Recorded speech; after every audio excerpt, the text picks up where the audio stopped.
Hi, Mark here from Brisbane Native Bees. We're at a house and just in fairly recent last couple of weeks we've had the owners rang to say that there's been lots of bees swarming from, she thought, native bees around the front door area. They were becoming a bit of a problem because with young kitties and things, every time they're coming in and out the door, of course they were walking bees through and they'd end up inside and then they couldn't get back out. But where they're coming from is the utility box right here, right next to the front door. So we've got the garage there. They were swarming all up over this wall, all the way through, right across the front door, front window. I mean, this was just filling up with bees and it's just annoying them so much, so they called us in, and this is where they're coming from. Now, this is the usual entry point, and you can see a couple from here, but the meter box seems to be lifted a little bit at this corner, and they've made this back corner the main entry point. So we're going to lift it now, and they've probably been here for quite some time. There's a bit of cracking there. I don't know whether you could hear that. And we'll have a look what's going on here. Oh, a cockroach down the bottom there, a couple of them. So other insects can actually live in the same area. Okay, so this is the egg brood here, which contains usually the queen in here, and the workers build the egg brood and have open egg pots and the queen lays eggs into the egg pots.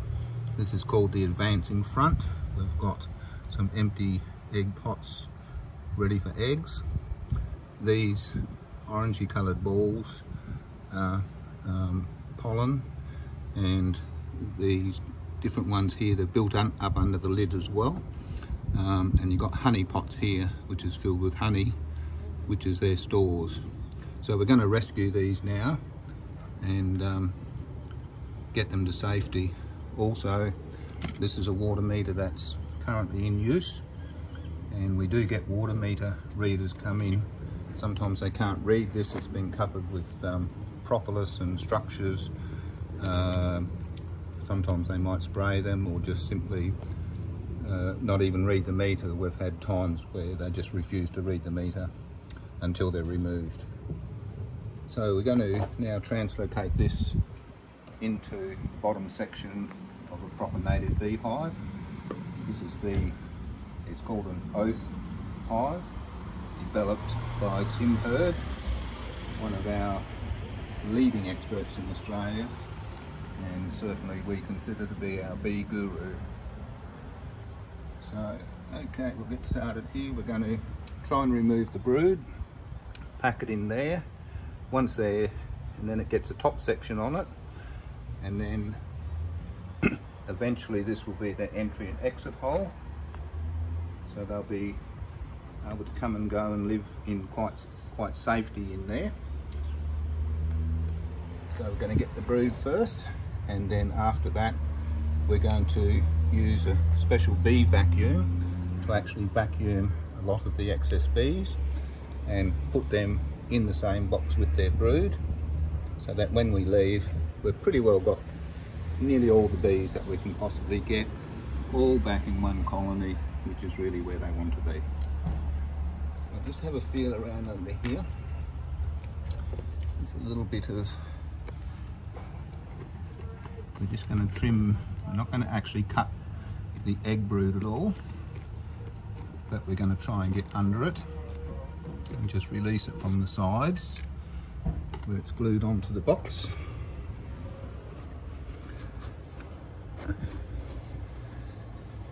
We don't want honey dripping onto the egg brood either, so we're going to just release that a bit more around there.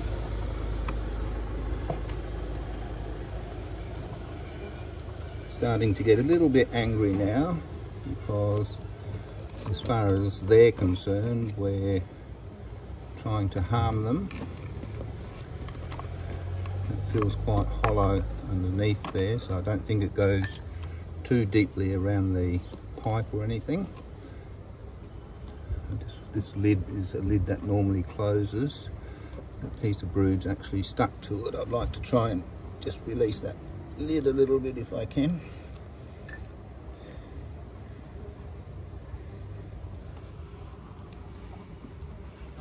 Because that's just going to be in the way a little bit.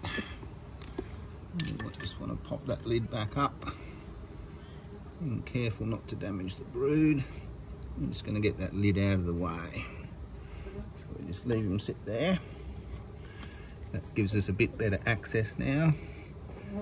And the bees are really starting to get angry. Of course they're stingless native bees and they don't sting, but unfortunately they bite. And when they bite, which they're starting to do, they feel like mozzie bites. They really hang on. They get in your clothing, under your shirts, in your hair, everywhere. I'm just going to make sure that's away from the pipe. I think it's fairly good at the moment. We're just about there. I'll just see what it feels like. I can feel that I'm right down underneath the egg brood. It's just a little bit tight up on that. It's just this little corner here. A little bit of tightness there. And then the whole thing's just moved. We're just going to take that bit of propolis off the top of the egg brood. Put him there for now. We don't really want those pollen pots, but there's not much there, and it's not, if they come in with it, it's not going to do any real damage.